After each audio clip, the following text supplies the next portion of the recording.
In the realm of amateur radio, the exchange of QSL cards holds a special significance, serving as a tangible and cherished record of communication between operators. These cards not only confirm contacts, but also foster a sense of camaraderie and connection within the global amateur radio community. And to me, it just adds that human element back into the hobby. It adds that personal element back into the hobby. Welcome to New Hand Basics. I'm your host, Greg KD9ZRO, and I'm coming at you with another research-based video.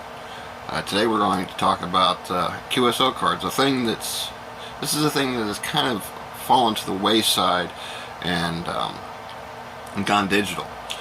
There's nothing wrong with it going digital, but I think that the handwritten, self-addressed envelope in the mailbox adds a more personal touch and adds a more human touch to the hobby. The tradition of QSL cards dates back The tradition of QSL cards dates back to the early days of wireless communication. In 1910, the International Radio Telegraph Convention introduced the Q code, the standardized set of abbreviations used in radio transmissions. For those of you that may be confused and you've watched the CB radio movies, like the trucker movies and those kinds of things, Q codes are kind of equivalent to 10 codes. Obviously we have different uses, but they're kind of equivalent to 10 codes. The term QSL was assigned to the request for a confirmation of receipt. Initially, QSL cards were simple postcards with handwritten messages. To me, that seems like the proper way to do it. Like I said, to me that adds a personal human touch to the hobby. As technology advanced, they evolved into more elaborate designs featuring photographs, stamps, and other embellishments. Nothing wrong with making a postcard style QSL card. I still think the handwritten message is the way to go. Today, QSL cards come in a wide variety of formats, from traditional paper cards to digital images shared online. Again, nothing wrong with the digital images shared online, but I like the concept of the handwritten paper card for the human and personal elements. Exchanging QSL cards offers numerous benefits for amateur radio operators. QSL cards provide tangible proof of successful communication between two stations. They include essential information such as call signs, frequencies, dates, and times, serving as an official record of the contact. QSL cards facilitate connections between operators worldwide. They allow for the exchange of personal information, interests, and experiences, fostering a sense of community and camaraderie. Now that benefit right there is another reason why the handwritten paper card should still be used widely. I actually think probably more widely than the digital version.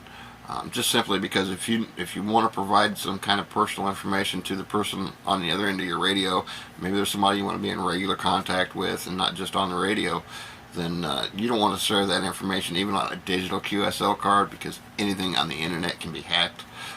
But if you make a paper QSL card, you send it to them in the mail, odds are, yes, the odds are greater than mail theft. Odds are they're going to be the only one that has that information and can access that information. So that's just an added benefit to the handwritten paper card. Sensitive information such as personal information can be shared between you and the person you contacted and not be risked on the internet. Many amateur radio organizations and clubs issue awards for achieving certain milestones, such as contacting a certain number of countries or working a particular mode. QSL cards are often required as proof of these achievements. Now, that's not always the case. Many programs are set up to track these things for you and just automatically issue the awards and certificates and those kinds of things. But again, a lot of times that is digital. Tangible, paper is the way to go. Yes, I'm a little biased towards paper. Let's just face it, folks. The internet is not secure. No matter how secure we think it is not. QSL cards serve as a valuable historical record of amateur radio activity. They provide insights into technical capabilities, operating practices, and personal stories of operators from different eras. So again, those personal stories, that's something that you probably don't want to put out on the web and risk someone unintended finding that information. If you're like me and you're doing YouTube and you want to share those stories, you know the risk you're taking. But a lot of digital QSL cards don't provide you the opportunity for that information, and it's just more personal when it's in your handwriting and not a digital picture on a screen that has a typed message, and maybe you found a font that looks like handwriting. You know, actual handwriting is a lot more personal than that. There are numerous types of QSL cards available to amateur radio operators. The standard QSL card is the most common type of QSL card, typically printed on paper or cardstock and featuring a basic design with essential contact information. So that's the type of card that just has the contact information and maybe a logo. Photo QSL cards are cards that include a photograph of the operator, their station, or related subject, making them more visually appealing and personal.